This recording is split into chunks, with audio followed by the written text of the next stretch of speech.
Skeletor may have given her a life of villainy, but it was Scheimer that gave her a life in cartoons. Here's your look at the Mattel He-Man in the Master Universe cartoon collection, Evil-Lyn, Evil Warrior Goddess.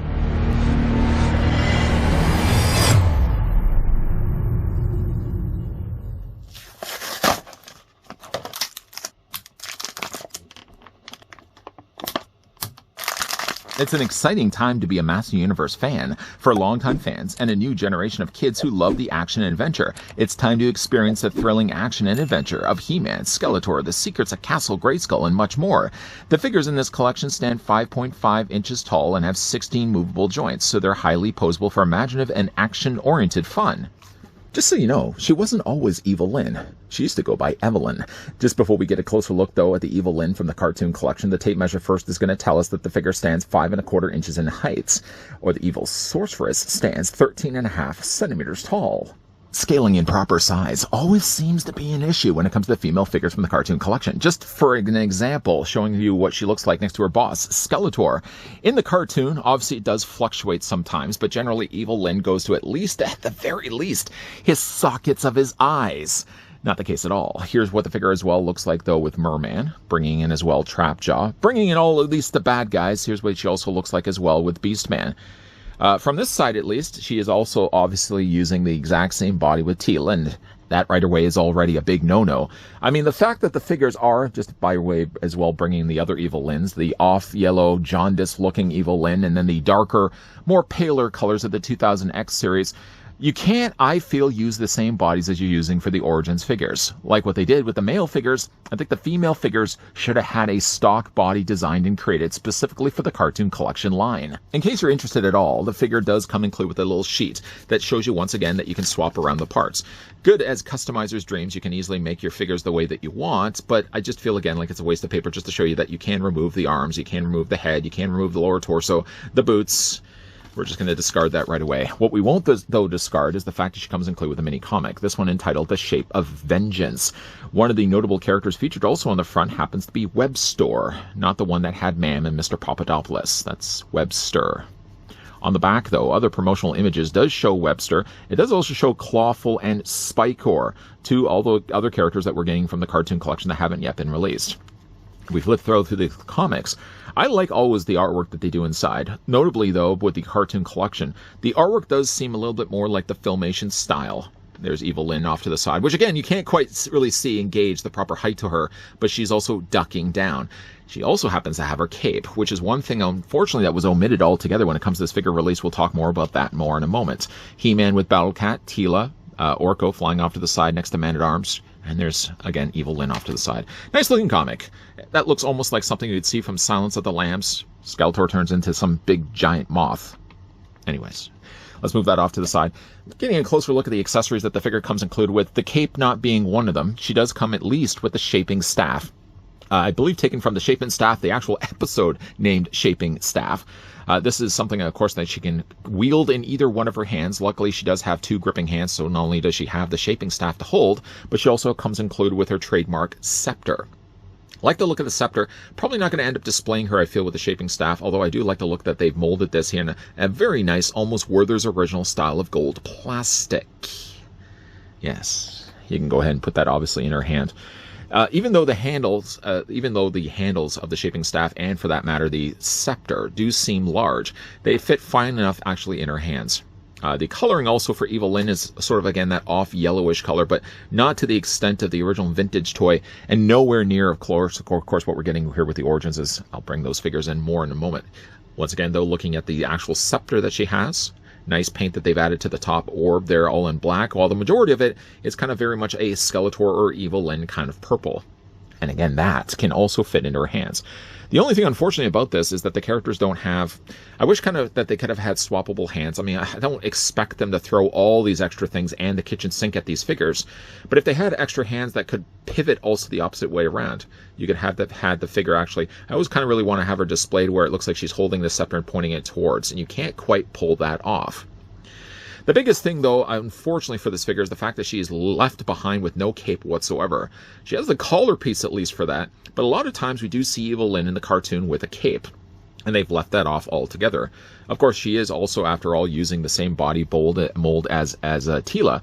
The thing, though, that's different about the two figures is that while we had looked at Teela before, let's just put Evil-Lyn down here for a second.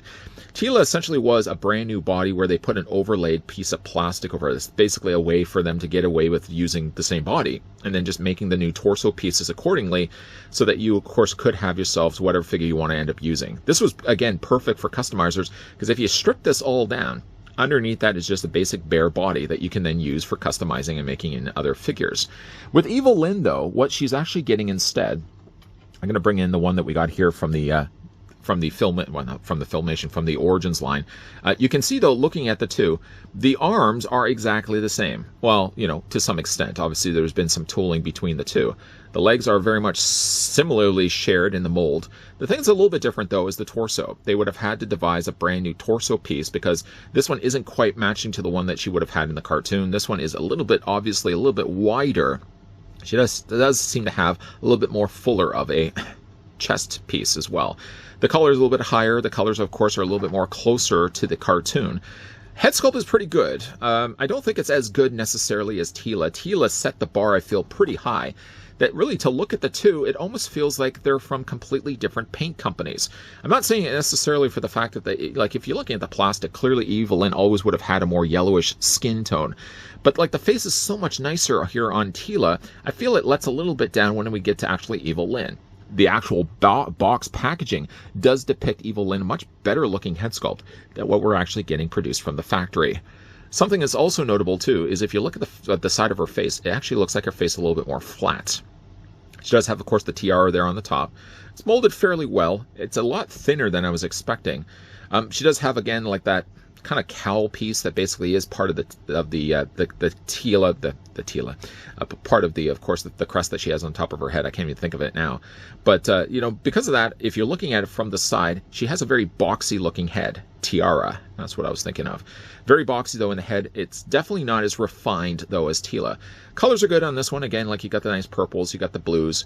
The blues aren't quite 100% matching that of, like, the bodice. So if you look at the bodice and then you look at her arms, there's definitely a difference between the two. If you look at this also, too, I know I did say earlier that this is a brand new piece. If realistically you were to peel this all the way, I'm not going to do that because she'd be bare-chested underneath.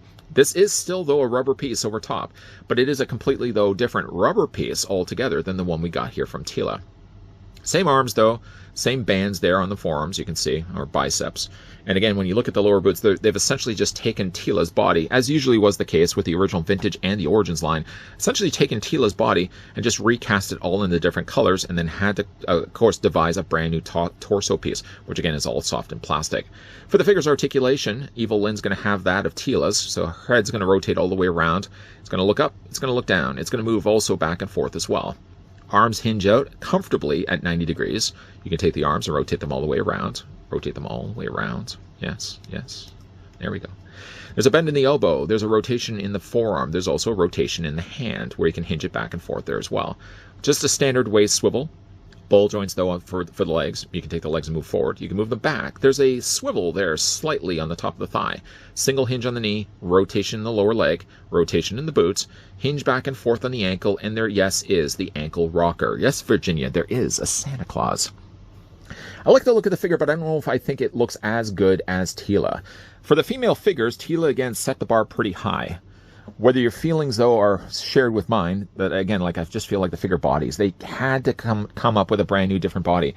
You could, yes, use a different torso piece, which obviously they have, but to use then the same length of legs and to use the same length of arms, you're resulting in getting a figure that if you're comparing her then with the male bodies, and again, keep in mind that the male bodies did have brand new bodies made specifically for the cartoon collection. Why would they have done something not similar for the female figures? I guess they probably wanted to save a little bit of costs. Obviously, I mean, I guess they really have saved the cost because, again, like the torsos between the two bodies are exactly the same. They just have added rubber torso pieces, rubber armor pieces that go over top of it.